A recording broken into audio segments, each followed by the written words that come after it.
because it's just simply one time in the product.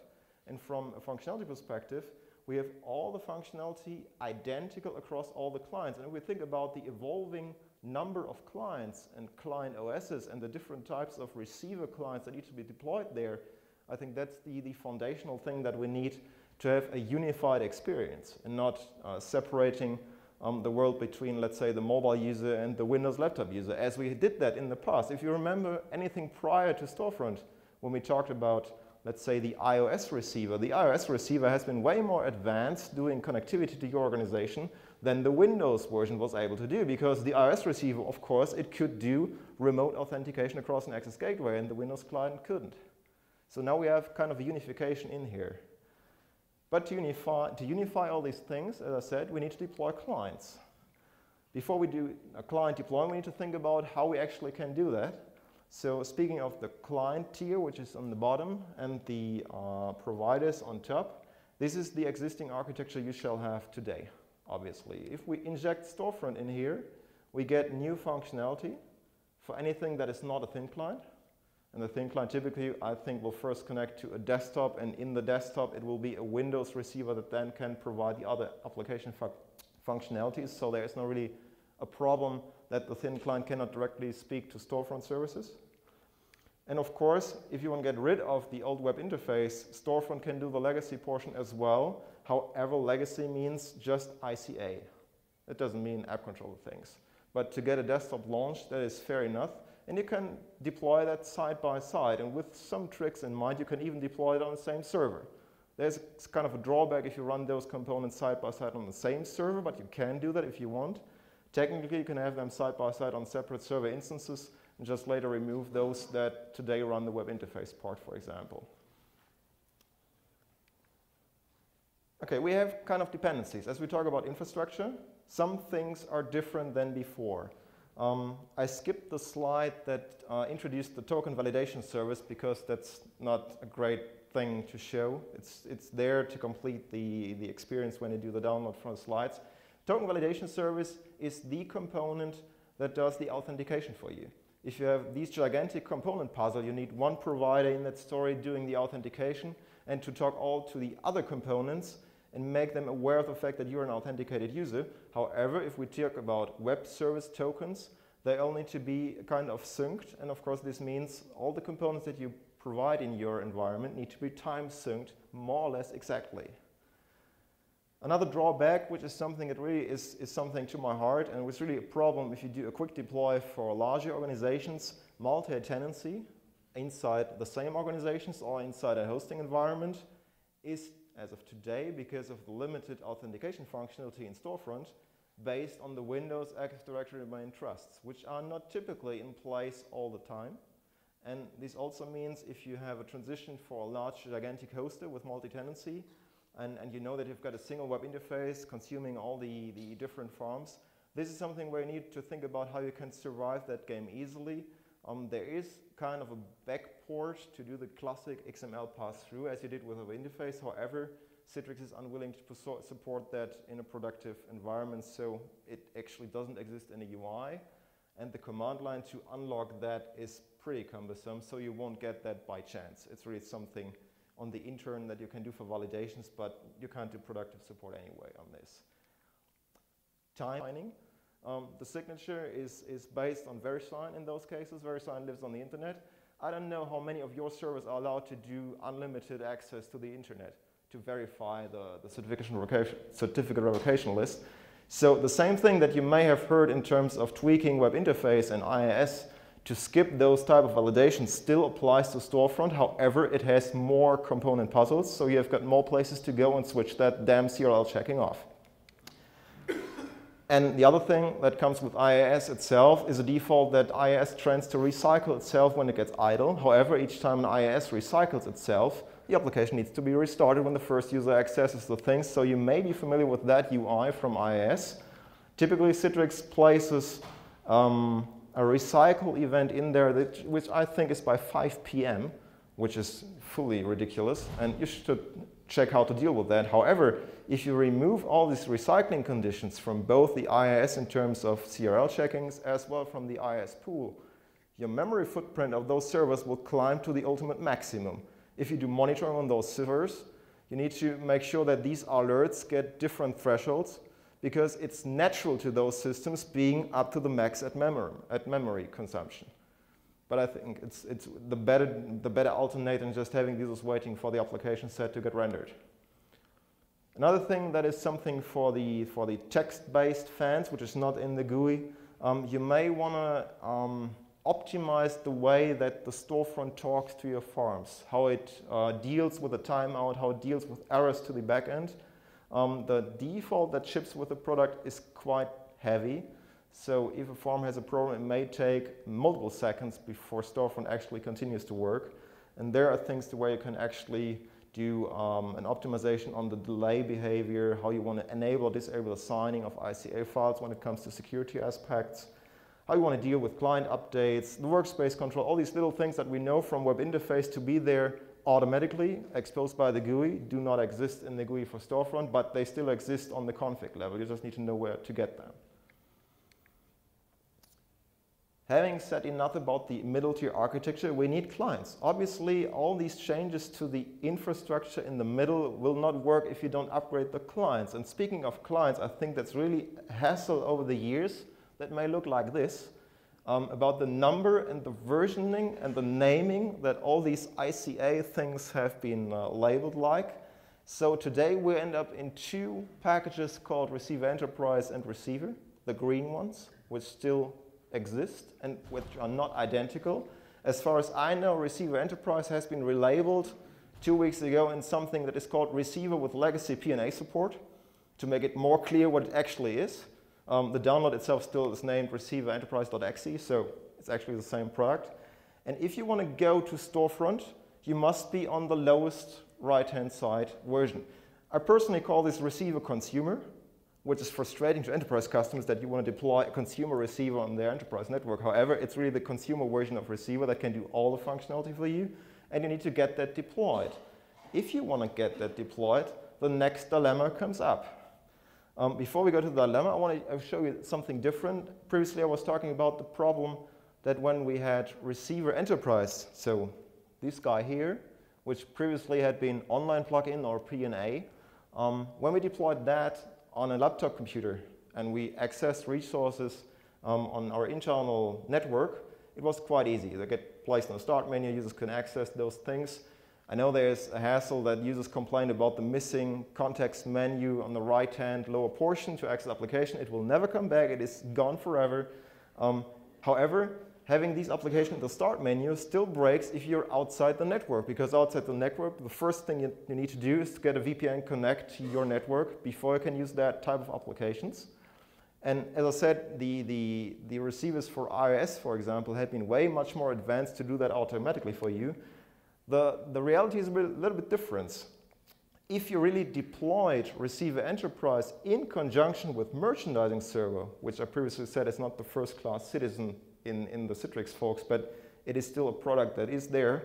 With Receiver Enterprise, you were able to unlock exactly the same behavior as the iOS receivers had. So for example, when you have been outside, the receiver portion that came with Merchandising Server, so the management component itself, can trigger the VPN establishment and then fire up the P&A portion to enumerate the resources. So in that specific use case, it was possible to access resources from both the inside and the outside. However, it has been kind of cumbersome because of a complex deployment, bad diagnostics. It was not that easy to roam with such a client. So as I, for example, do, I'm just closing the lid, going outside, remoting from my home office, continue to work, closing the lid, go back to the corporate environment, and want to continue to work. All these type of rooming was a hassle. So the newest receiver has built in all the functionality to deal with network conditions. And it actually can do remoting and internal connects in the same way. However, if you want to get the new receiver, you need to wipe the old client components completely. There is no coexistence of a new consumer receiver and an enterprise receiver on a single device. Matter of fact, so from a strategy, you need to think about which is the user audience you want to address first. You still can deploy StoreFront side by side with the web interface, but at some point in time, you need to decide which users and which laptop devices you want to touch to upgrade them to the latest clients. So there is kind of a caution you need to be aware of at that point. And of course, the latest thing that you want to do in the first phase is dealing with pool PCs. That's really ugly. You need to first select the appropriate user group and make them familiar with the new UI and the new user experience. Have some persons in there that really act as the stakeholder, saying this is the technology you want to use. And when you're done with that, then you can expand to another greater user base and deploy that in a large scale. First phase is really a hassle. Another important thing is we talk about managed computers, for example. On a managed computer, I personally expect that when I log into Windows, I'm logging into Citrix as well, because that has been the user experience that we had previously with P&A. With Receiver, by default, there is nothing like this. The SSL module is simply not deployed. It's part of the installation executable, but it's not deployed automatically. And there exist ways to enable it either on install or later, just to make sure that when the Windows credential is being captured, the same process that you know from the previous days can do the same thing with the Receiver.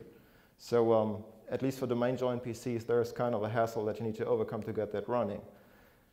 Merchandising server or whatever kind of deployment technology you use, either SCCM or whatever you need to deploy clients outside, they need to start differentiating your desktops and laptops. As I said, you cannot have a side-by-side installation. You need to split your computers into those that run the legacy component for a while and the other ones that do the newest Receiver client. And of course, if you're doing merchandising server, just the question, is anybody of you doing that? Okay, you need to ensure that you also update the Receiver update package. The funny thing is when you look at the installation executable of Receiver, that what is called Receiver Inside is always there, but it will not install in a merchandising server environment automatically.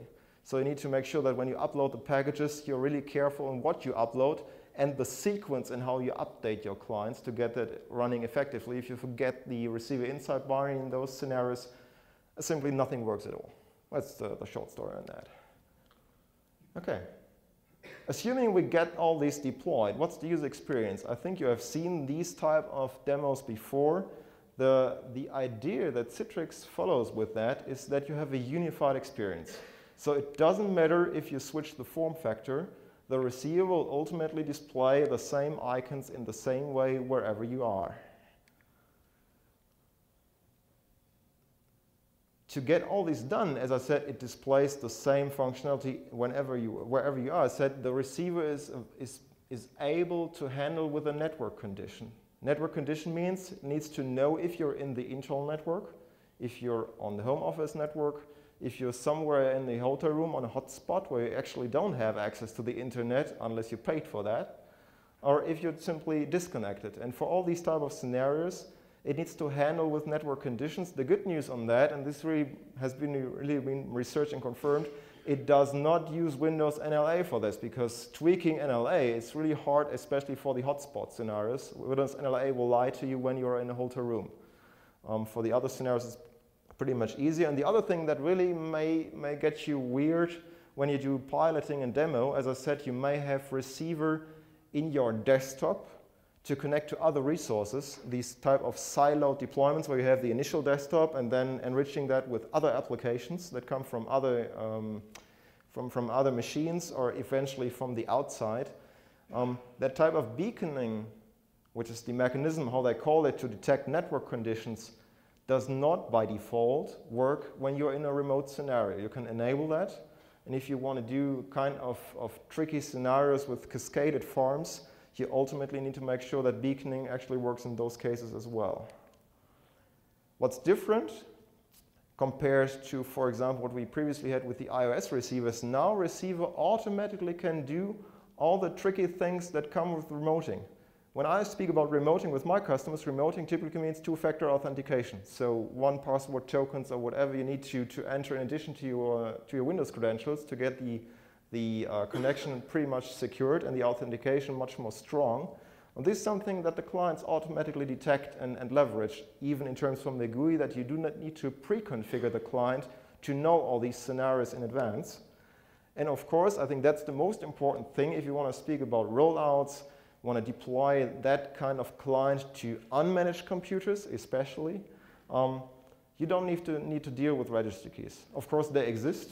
And the thing is that the client will automatically create the registry keys for you. But what you deploy is an XML file that is validated and checked for its consistency and the effectiveness of the settings inside that. And you don't need to do that on your own. It's just pre-configured for you from the StoreFront middle tier.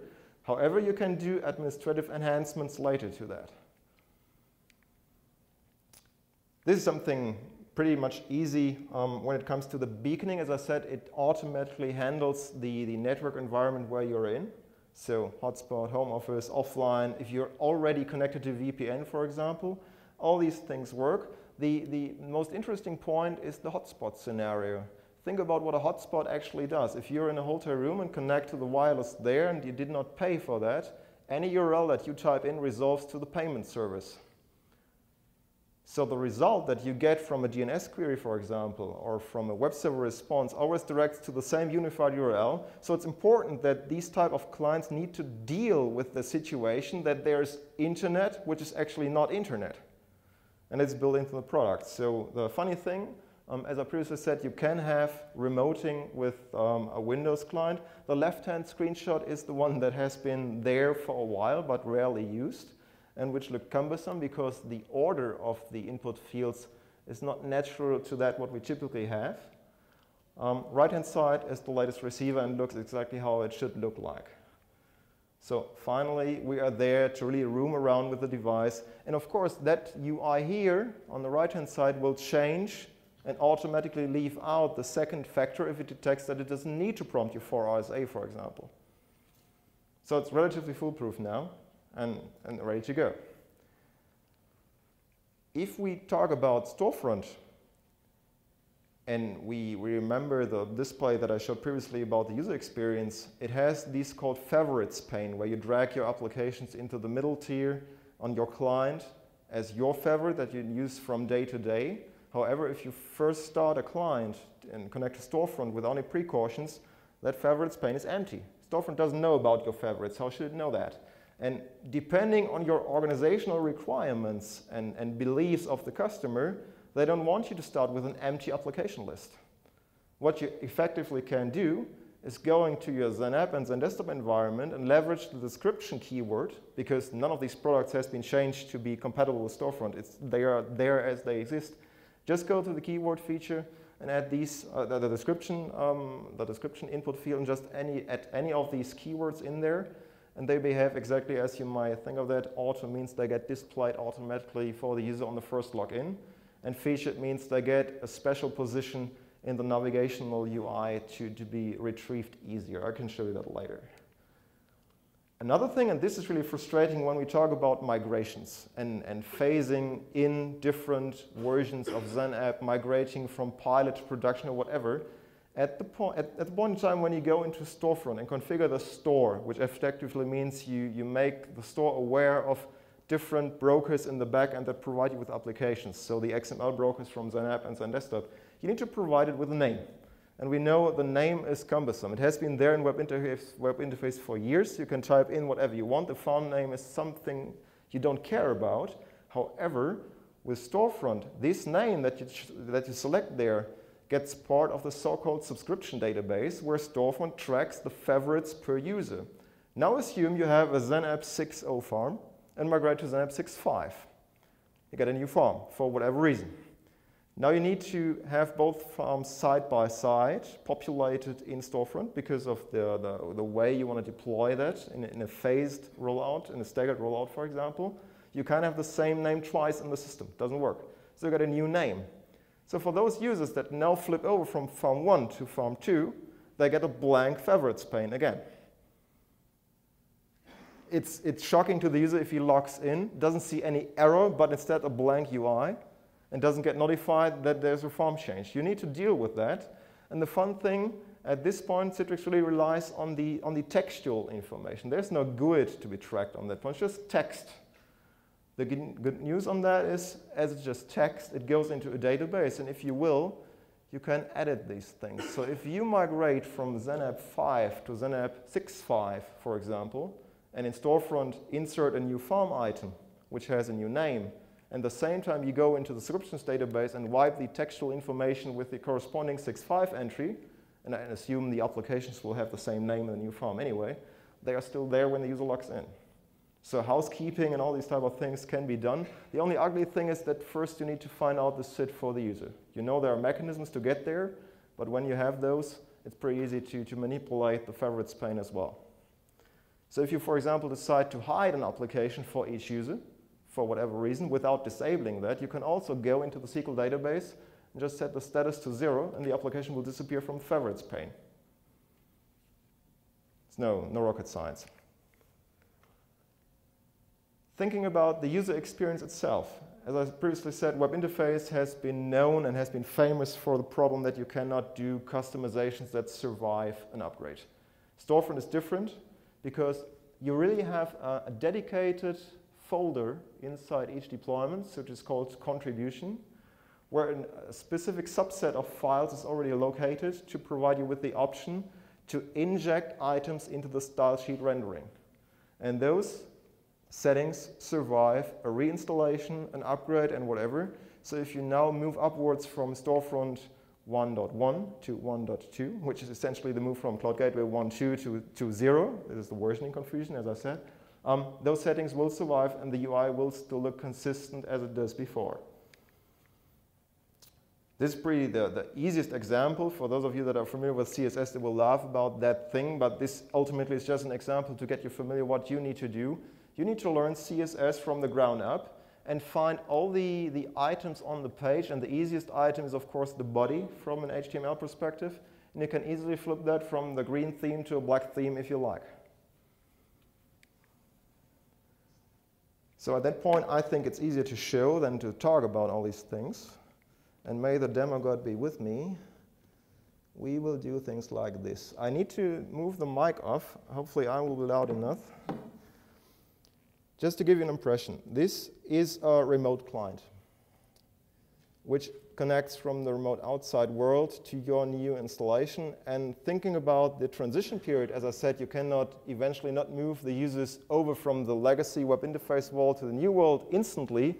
You need eventually ways where you need to provide them with a fallback scenario where they want to access web interface. It still exists, it's still a stable product. And if you want to get the Java client, you ultimately need web interface. If you're in a kiosk scenario where you have ultimately no Citrix client deployed and where HTML5 is no option for you, you need to think about backward compatible deployments where you still deploy a Java client for the next 1 or 2 years. I don't know how long it will last. Effectively, the Java client cannot be launched from StoreFront services as of today. And there's no change to the story as far as I know the roadmap. So logging into that scenario using the receiver for web could look like this. Blah, blah, blah. Here we go. As I said, branding, the logo on top of the page is not done by touching the HTML files provided by Citrix. It's just by touching the contribution folder and adding a tag in there that the body on the top left-hand pane in a certain distance from the upper left edge needs to display a custom picture on that page. So it's nothing spectacular. As I said, the highlights thing, that's the keyword where you can ultimately inject some applications that should be outside the standard sort order. The sort order is the same folder hierarchy that you know from XenApp. It's just displayed as is. And of course, I pre-populated some applications in here. And that's the point where eventually we really need to think about the way how we provide applications and desktops to the users. In the past, the ultimate goal has been the first connection always goes into a centralized desktop, and from there we start using other resources, which still makes sense depending on the usage scenario, but there also may exist reasons and use cases where you don't want to have an ICA hop just to provide a browser, for example, which is the natural use case. If you have a business-to-business application that has no specific interaction with your desktop itself, there's no need to first launch an ICA Internet Explorer or whatever, and to connect to the business partner from the inside your network, it may be much more interesting to get the connection done directly from the outside without an ICA hop in between. And this is where the Enterprise Edition comes in. As I said, I don't have these SaaS application things, but I have business-to-business things. This is pretty much a simple example of what we did with customers. I was not allowed to remote into their environment, not for that show. But this is what we extrapolated from their environment and just brought two specific apps with us just for the demo purpose. As you see, this is a roundup of resources. That's the new paradigm that CloudGateway is with. The user cannot differentiate if it is an ICA-based application, if it is an offline application, if it is a file, if it's a web resource. It's just an aggregation of resources, and that's the resource pane, which I call the favorites. And these favorites are tracked by the SQL database that I mentioned earlier. When we talk about these business-to-business thing, the power of what a gateway solution can do for you is that the user is authenticated to your environment using Active Directory credentials, including strong authentication, as you saw me typing 3 credential items in there. So RSA, for example, can be enforced. And then he can access another partner application without typing anymore. So you see, if you compare the icon here, just for easier tracking for you, this is the icon that represents the app in StoreFront, and this is actually the demo app that can display I got authenticated using the same name that is already valid here from a remote perspective. I cannot highlight this display on top, but you see it's the same name that goes in here. And of course, as you see, it's not just a fake. We've got a web app 2 as well, which I did not authenticate to. However, you see the logo here. If we go to the web application from this point and come back to it, I'm authenticated again. So that's the power of web application integration with the Enterprise Edition. So thinking about your application portfolio, this is the way where you eventually will think about providing other apps than ICA apps to your user. Of course, the interesting point will come with the data story, but as I said, due to an NDA, this is not really the data integration in its core functionality. It's just another web-based trigger to get to the share file where you're automatically authenticated using SAML protocols. So it essentially knows which user I am and can display the resources.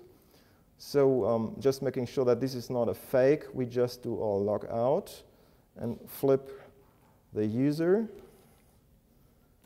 If we now use my account instead,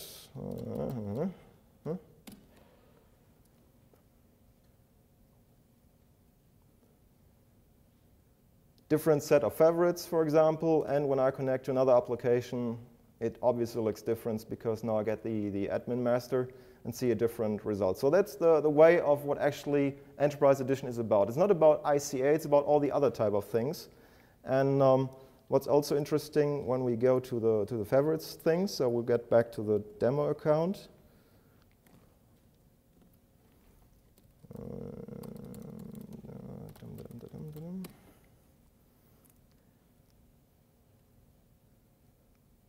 Okay, this is the web-based portion. This is the receiver running locally on the same device.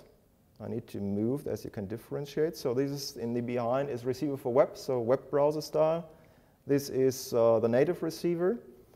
If I refresh the application list, it will detect that I'm outside the network.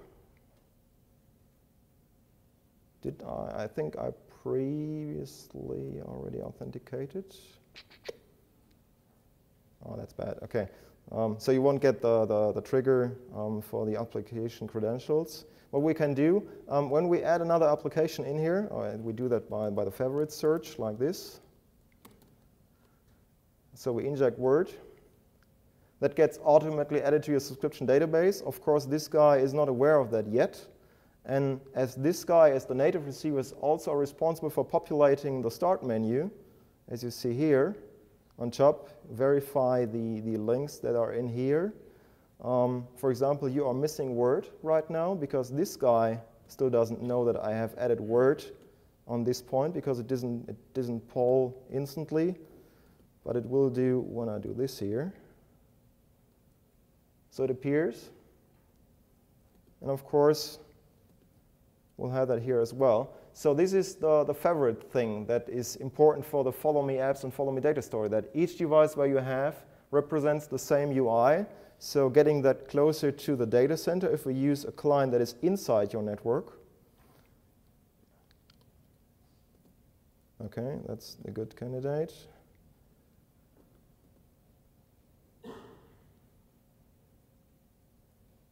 Okay, this one is missing the single sign-on module. This is a deployment issue that I couldn't get rid of before I started the demo.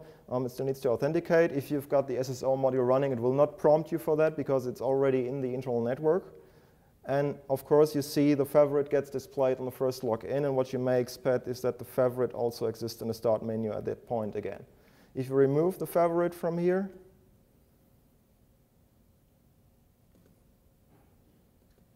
Word will be removed from that place as well. So that's the integration port that they follow up with.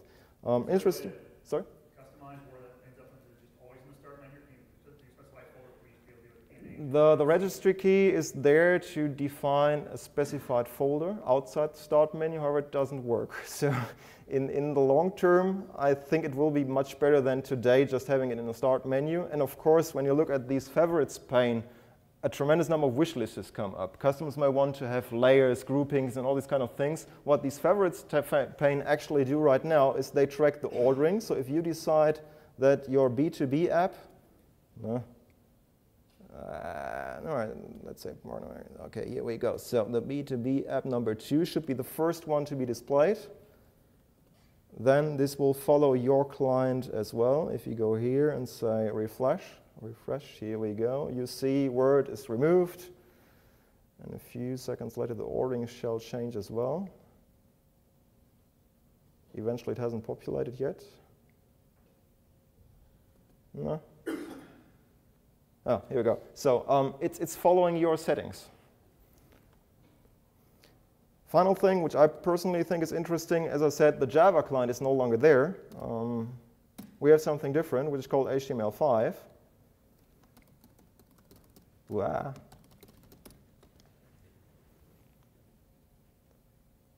And just to make sure, common understanding, this is the task manager for my local computer. Bear with me, I did not switch to English display, but I think you can get the UI. This is WFC run, which is receiver, but no WFC ICA, WFICA.exe. So I don't have an ICA connection, right? If I launch my Navision in HTML5, you will not see a respective ICA session to start up. May take a while or not. You know, the demo guard needs to be very fair with me today.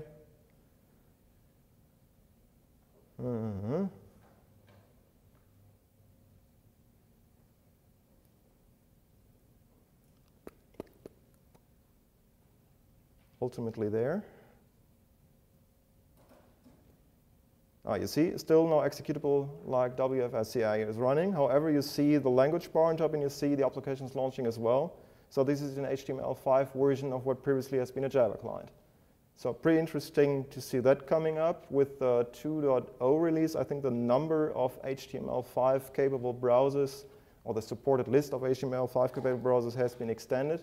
However, as far as I know, it's still not the productive client. It's still the preview phase. But it's really, really awesome to see that working from scratch.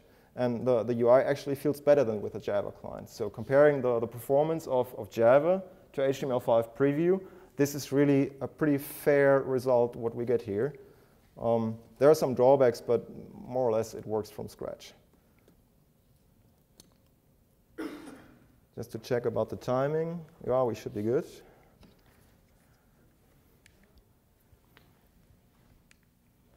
This is the most important thing that comes up with when you change the infrastructure in that fundamental way. You get more resources inside that infrastructure. So an outage of that infrastructure becomes more and more visible to the customer. So the question is how to deal with that. Do I need HA when I'm in a LAN environment? I know in the previous world where I just have P&A services, there had been tremendous of escape routes to the discussion about HA. I think with StoreFront, this is really an end. It's the same base debate about the need of having the mid-tier being available.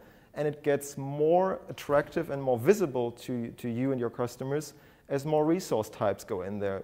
Because if now the middle tier goes down, you will not launch anything at all. The business-to-business stuff, when you move the applications over to CloudGateway Enterprise, they will no longer launch when the mid-tier is not highly available.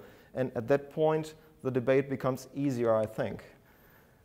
What I would recommend to you, as the debate is typically not going on day number 1, but on day number 1 you do the POC and the initial deployment, just on day number 1, and when you deploy the first StoreFront server and you get asked for single server deploy or multi-server deploy, go for the multi-server deployment on the day number 1, just to have an escape route when you later need to scale up. You just can any kind of mechanism to fake the fact that it is not a load balance scenario. A DNS name is the only thing you need, so you instantiate the right name for the later load balance scenario and just start with a standard server. You instantly have the advantage that you can offload the subscription database to a SQL server that is already there. Because remember, as we talk about XenApp and XenDesktop, in most cases, you have a SQL instance running anywhere.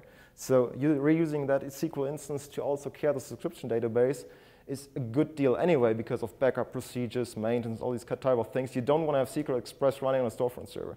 Doesn't make sense. I know the option exists, but technically speaking, me as an infrastructure architect, I had the sprawl of SQL Express instances in the world. So start with a multi-server deployment, even if you don't have multiple servers. By the way, the database is not really a problem. The debate about HA on the database will ultimately come up with it as well. If the database is down, the user will lose the subscriptions. The difference is this time StoreFront displays an error. So it's not that you log in and see nothing, and even not an error. This time you successfully get logged into the system, get a display that it says the subscription database is not there. You may launch your applications from the search pane or from the navigational menu, for example. However, I think we still need to do load balancing in front of that. StoreFront, being a .NET application, funny thing on that point, is case sensitive, which is unnatural to a Microsoft deployment, but it is. And this is especially important if you do the so-called SSL offload, because you want to have security from client to your middle tier because of the credentials that you ship across that channel. And then you want, for example, to lower the resource utilization of your service doing an SSL offload. At those points where you have a case sensitivity mismatch, the redirects will change to a non-existing URL because StoreFront doesn't know about the fact that it is offloaded, and you need to catch those things as they happen. It's pretty easy. If you're familiar with load balancing, that should be the easy way, but you need to remember to do that. Optionally, of course, the question will come up as well. Do I need a load balancer in the LAN environment as well as the remoting appliance? Can I use them in conjunction? Yeah, you can do load balancing with a DMZ appliance, but technically it's not the ideal solution. It crosses the firewall twice. It is, from an architecture perspective, not really the best whiteboard architecture, but technically it is working, and it's of course called the poor man's solution.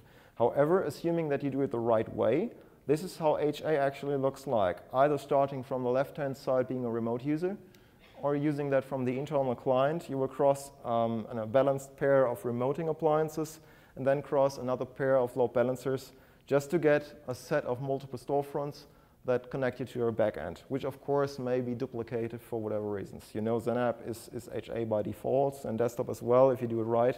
And of course you will have 2 app controllers in that scenario. Okay, some principles how to load balance StoreFront. This is really technically an interesting point because StoreFront needs to be aware of the fact that the user may be coming from the remote side. If you go through a load balancer with a layer 7 mechanism, you will lose the client IP. However, what they did to StoreFront is pretty natural to the RFC. They regard the X-forward4 header, but you make sure that you insert that on the way through your backend. Persistency, all these type of things, you can use all the things that you may already know about balancing Microsoft.NET applications, and the best things they can use is use the ASP.NET session cookie to make sure that the sessions get routed to the respective server. And of course, when it comes to a probing scenario where you want to check the uptime of your backend nodes, of course, you do have to do more than just a ping to the backend to check if really StoreFront is active and running. So the number of probings and the details of those probes get more sophisticated than those that are done with web interface. On the longer term roadmap, I think, especially for NetScaler, there will be new built-in monitors that do that more simplified than in that UI. However, technically, it's the same thing that will happen. The only ugly thing which is running locally on each StoreFront server is the so-called credential wallet service, which is needed to deal with explicit authentication. And from time to time, that service goes down, so you need to take care about server monitoring on the availability of your services running there.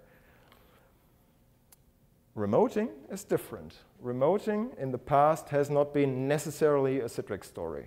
You could use any remoting appliance to get into your network and work. If you think about the newest receivers for all the variety of devices that are out there, at this point it comes closer to be really a NetScaler story. Technically, the standard edition has a lot of drawbacks where things are not working as expected.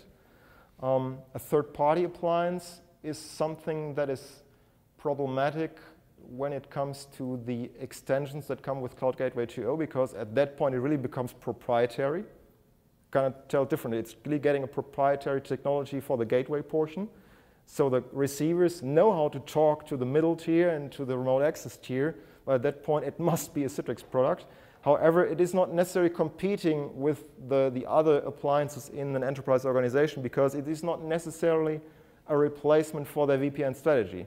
VPN is something different. That is just remote access to an application resource silo, and that needs a specialized appliance. However, the debate on that point is endless, and I think you know how the story may go forward.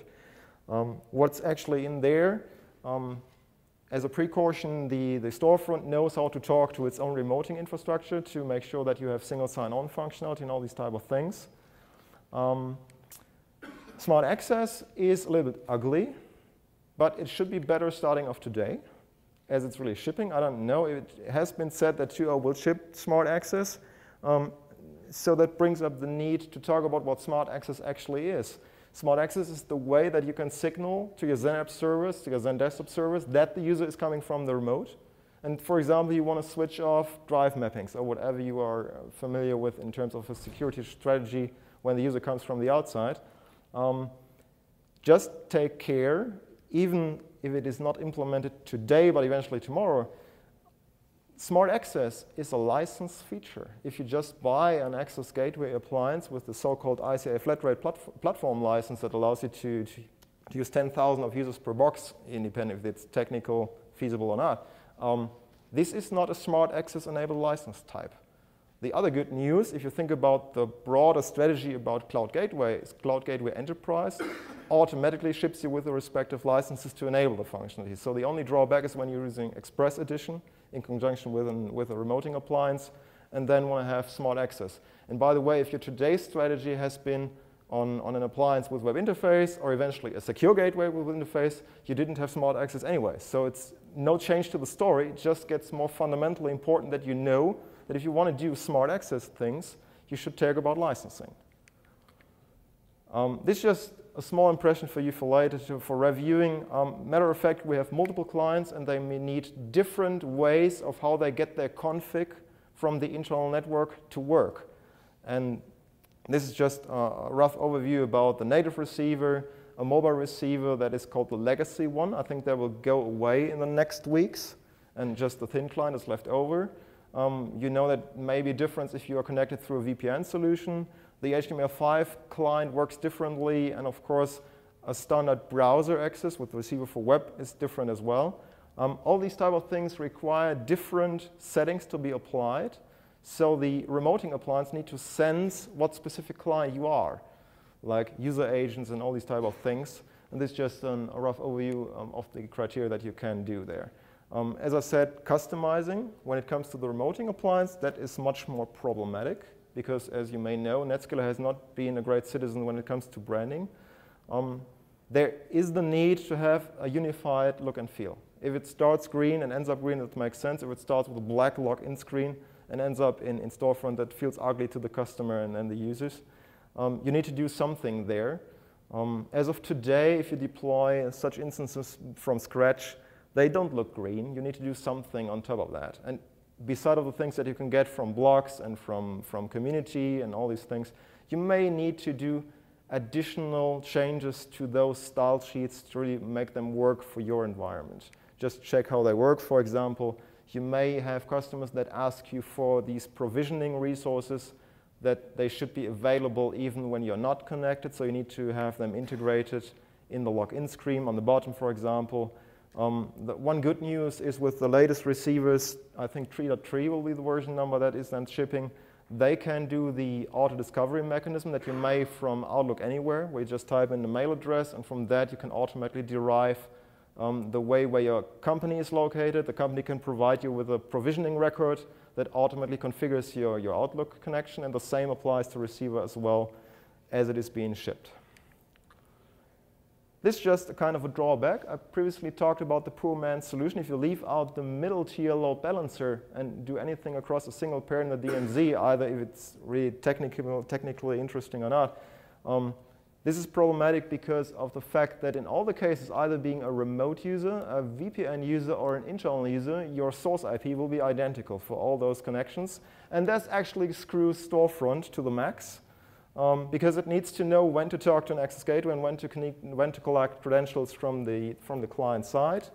There's an exit path, pretty easy. There is the official recommendation from Citrix, which is called using net profiles on those appliances. I personally recommend thinking about this guy on the right-hand side. If you want to get more details onto this, we will skip that inside this presentation. Just come back to me later, because I want to give you a few things on the way before my time is overrun completely. It's the AppController thing. As I said, the enterprise thing is really the interesting point that makes the solution much more versatile. Once again, it's a time sync issue. It's another component that needs to talk to the authentication service that gets authentication tokens. So if timing is wrong, anything will break instantly without an error. Another thing, which is really a problem when I talk about the multi-tenancy deployments, and I had a bunch of them to be completed over the last year. Multi-tenancy, as of today, is not really the feature that is inside the platform. So effectively, it means per each tenant, you need a dedicated AppController and a dedicated StoreFront layout to get that done quickly. And of course, something that is really ugly when it comes to the LDAP integration, as we talk about a Unix-based, a Linux-based appliance, for whatever reason, it loves to be on the lowercase for any LDAP connection string that you type in there. If you just copy the exact typed version from your AD, it will not work. Do lowercase. Some other things go way over the time. HA is something that is changed as of the new shipment, so you may consider that being more like a standard web server that you can integrate into your HA planning. And speaking of AppController, as I said, this is not the mobility session. It simply doesn't work because of the shipment of the version. We have two interfaces that AppController does as of today or this morning or whatever.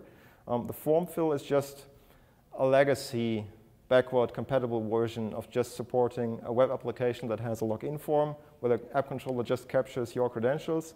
This is the way where you should go for. So when you talk about the application use cases and the application resources you want to put inside a CloudGateway scenario, I highly recommend that you check out with your vendors if they can move their existing form fill-based login method, which is there by default, to a SAML-enabled version.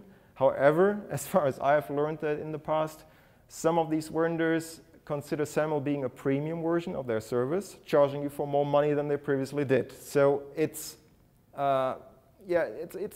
something you need to solve, because form fill is really just legacy. It stores credentials. It doesn't take care about password policy, things like retirements, length, complexity. There are things built into AppController that can deal with that. But effectively, from a security perspective, it's about stored credentials. It's not really leveraging authentication services across two components. A specialized use case obviously will be the share file. Don't expect anything else being integrated as the data provisioning solution else than share file. For me as a European guy, that's not really a problem. I was talking, I think, to Joe last night about that. I know there are other solutions providing file services on the internet. For me as a European guy, the funny thing is that ShareFile comes closer to our regulatory compliance needs as we have the on-premise option, whereas most of the other solutions cannot do on-premise. So it is not naturally a problem that it is ShareFile only as of today, and I don't think that will be changed in the next time. And of course, some drawbacks. I think that will go away pretty soon, because I think the number of use cases for that will go away, but it's just something to support legacy things. You can make sure that the receiver knows that this application that is presented into your receiver as a resource just works inside a VPN tunnel, and make sure that your client first established a true network tunnel before launching the application. That's for those applications that look like being a webified version of an app, but effectively are not doing web services exclusively, but instead something proprietary in the background. Okay, non-standard things. This is something we really have discovered with customers, because form fill and SAML is pretty easy. That's the standard what you need to expect on the market. However, customers are really creative when it comes to their own application portfolio. Something that is non-standard to these two things is something where you need to put in development efforts. So we actually did that as well. So what you need to do, for example, is creating a SaaS wrapper so that you have an interface that can AppController talk to, and then doing inside something on the magic portion that can deal with a specific application. Of course, it becomes a web application story.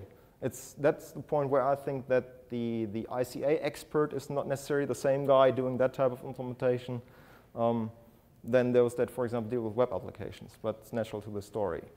Of course, you want to have custom icons in there, represent corporate identities and all these type of things. This is something where I just recommend you searching within your repository about the artwork and the image applications that you can use to create these type of formats. And I think at that point, what's following at this is a large diagnostics slide package as well as a resource slide package. But as far as I know, reading them is pretty cumbersome. They are there, so the slide number from 43 will change to, I don't know, 50, 60 or whatever, saying that we are done with that point. I apologize for not doing CloudGateway 2.0. I would like to, but this is really something that I'm not allowed to do for this day because of the NDA clause. So I think this is something for next BriForum, where we exclusively just do the mobile thing and the data portion, for example. What we actually had now is more the let's say 80% express thing, which does ICA, the base foundation of architecture and all these type of things. And the enterprise thing is going to be changed in the next months. I would leave you away with that recommendation. If you want to see how 2.0 actually works, this is the next available date that you can use to get an idea of that on just a standard webcast, just as an exit path that I cannot show that differently. So at that point, I'm ready to take questions. Anybody? I can't see, by the way. Okay, I can see one end. Is there an option in the StoreFront for downloading the Citrix Receiver? Sorry, getting again? Is there an option in the Citrix StoreFront for a customer that's coming from the outside to download the Citrix Receiver from that interface? Yeah, repeating question, is there something in StoreFront that provides you with the same functionality as in web interface where you can populate the clients to the users when they connect the first time? Yes, there is. There is a two-side thing. First of all, by default, the upgrade mechanism on existing clients is disabled. So if you connect with kind of an ICA client that can do ICA, you will not get nagged for a new download of receiver. However, it will be just a legacy, let's say, web ICA client. ICA for web, I think it's the name of it. If you enable upgrade at login, which is done through the config files, remember previous slides ago where I showed you some of the things, there has been the client update thing as well. You can enforce an update, and of course you do the same things as you did with web interface. You just download the executables from Citrix, place them on the StoreFront server, and let StoreFront distribute that executable to your client. That's possible. I don't know if I have a check ready here. When we are logged into that guy, it's the so-called activation instance. Assuming you have the receiver installed at that point, so you can't get to that portion without being detected that you have receiver, there's also the link that automatically pre-configures receiver for you. Because receiver by default is not configured, it's just a client, and the config is derived from StoreFront at that portion.